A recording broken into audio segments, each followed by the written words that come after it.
সবাইকে শুভ নববর্ষ।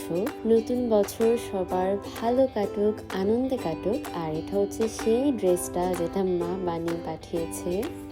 আমি এটা খুলে দেখছিলাম, আগে তো খুব ভাজি খুলিনি, স্নান করে এটা আমি পরবো।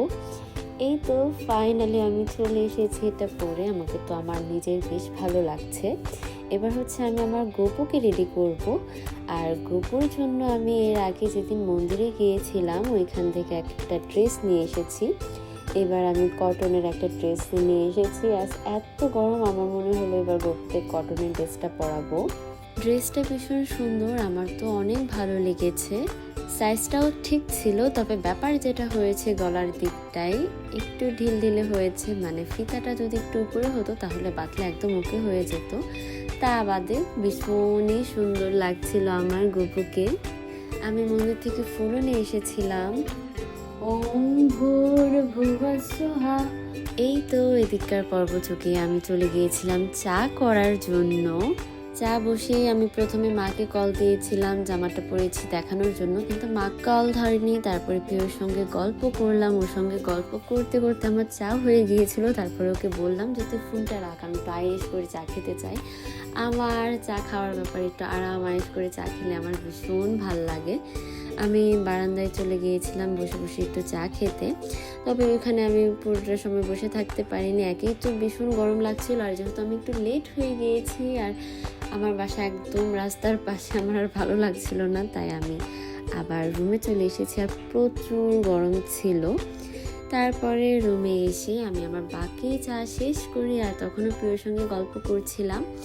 আর এই তো ফাইনালি আমি রেডি হয়ে গিয়েছি।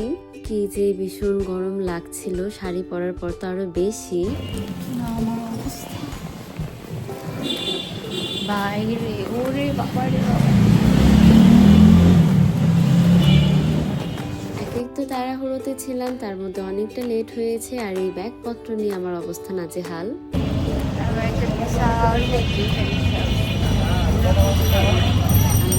বলছিলাম আমি একটা বিশাল ফুট দেখে রিক্সা নিয়েছিলাম এই রোদের জন্য।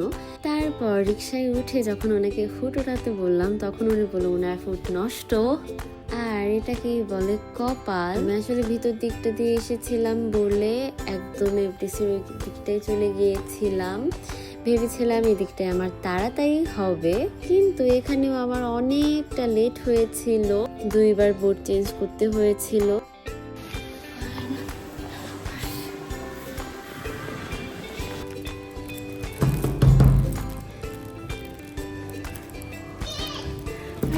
খোলো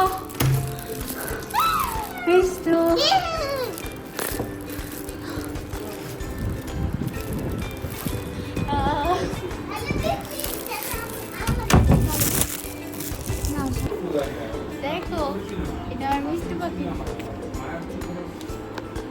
কি আছে দেখাও তো তুমি একটু। এই যে আমি এটা জীবিত কেক, দেখো স্মাইল।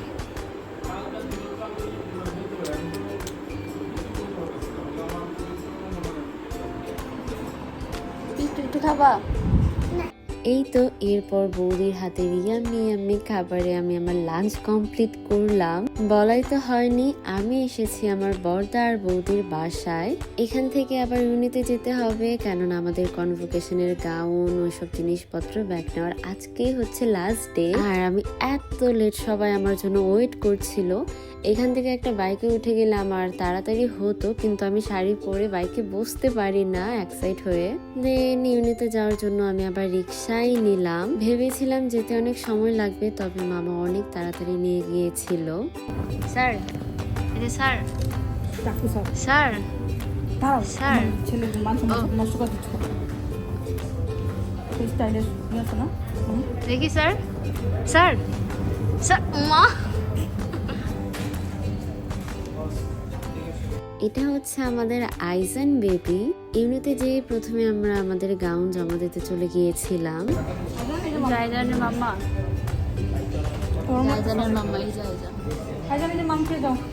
গাউনটা সবাই আমরা জমা দিতে পারলেও পুরো কাজ আর কমপ্লিট হলো না। আবার কিছু কাগজপত্র জমা দিয়ে সবকিছু শেষ করতে হবে। আর এই দিন ইউনিতে ছিল বর্ষবরণের প্রোগ্রাম। আমি সবাইকে বলছিলাম আমরা সবাই একসঙ্গে শুভ নববর্ষ বলবো, বাট কাহিনী যা হলো।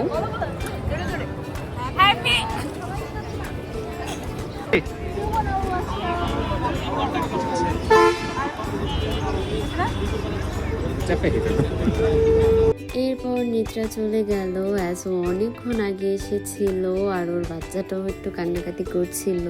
এরপরে আমাদের ইউনির পাশে নতুন একটা রেস্টুরেন্ট হয়েছে, ওইখানেই আমরা গেলাম খাওয়ার জন্য।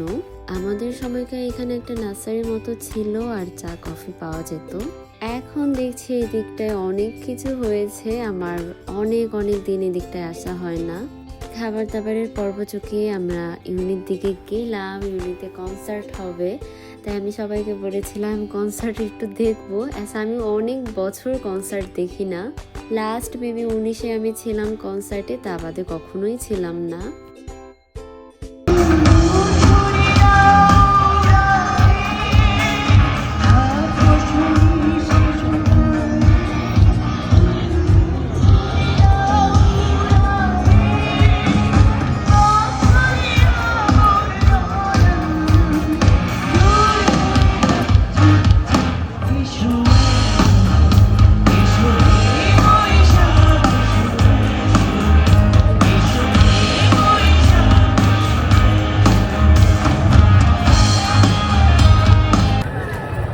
শুভ নববর্ষ। আমাকে বলো। শুভ নববর্ষ রিয়া। Thank you.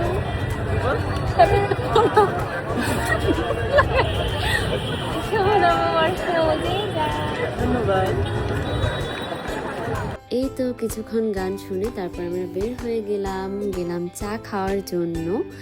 তারপরে চা খেয়ে এইবার হচ্ছে বাসার দিকে রওনা হলাম। রাস্তায় 100 কোটি যানজটে বসে থেকে বাসায় পৌঁছালাম। বাসায় যেয়ে আমি আর বৌদি রাতের খাবার খেলাম, বৌদি আমার জন্য ওয়েট করেছিল।